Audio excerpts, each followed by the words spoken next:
बिस्मिल्लाहिर्रहमानिर्रहीम। मोहतरम नाज़रीन व सामाईन, मनक़ूल है कि एक शख्स को खलीफा हारून रशीद के ज़माने में मौत की सज़ा सुनाई गई। जब उससे उसकी आखिरी ख्वाहिश पूछी गई तो उसने खलीफा वक्त हारून रशीद से मुलाकात का मुतालबा किया। चुनाचे दरबार से इजाज़त ली गई और उसे दरबार में लाया गया। जैसे ही वो दरबार में दाखिल होकर खलीफा के सामने पहुंचा तो उसने बुलंद आवाज़ से कहा, अस्सलामु अलैकुम। खलीफा ने जवाब दिया, वालेकुम अस्सलाम।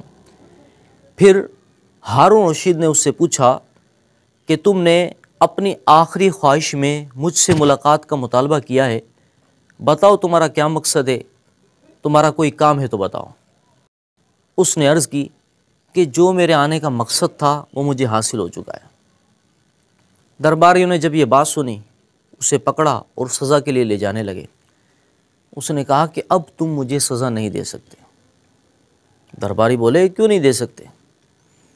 उसने जवाब दिया कि मुझे खलीफा ने सलामती की ज़मानत दे दी है। खलीफा ने कहा कि मैंने कब दी है? उसने जवाब दिया कि अभी तो आपने कहा है वालेकुम अस्सलाम। तो हारून रशीद समझ गए और कहा कि इसको छोड़ दो।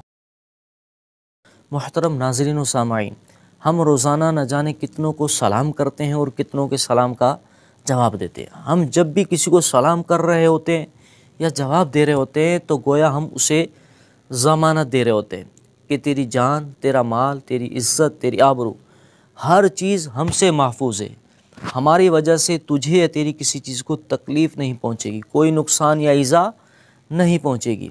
लेकिन इसके बावजूद हम इस ज़बान से उसकी ग़ीबत करते हैं, चुगली करते हैं, उस पर लान तान करते हैं, उसको गाली देते हैं, उसको बुरा भला कहते हैं, उसके ख़िलाफ़ प्रोपगंडा करते हैं। ये बिल्कुल भी हमें ज़ेब नहीं देता। और हदीस पाक के अंदर मुसलमान की जो तारीफ़ की गई है वो ये है कि अल मुस्लिमु मन सलिमल मुस्लिमूना मिन लिसानिही व यदिही, कि यानी मुसलमान वो है कि जिसकी ज़बान और हाथ से दिगर मुसलमान महफूज रहें। मोहतरम नाज़रीन व सामीन, इस वीडियो को ज़्यादा से ज़्यादा शेयर और लाइक कीजिए, कमेंट्स में अपनी राय का इज़हार कीजिए और चैनल सब्सक्राइब नहीं किया तो सब्सक्राइब करके बेल आइकन को प्रेस कर दीजिए।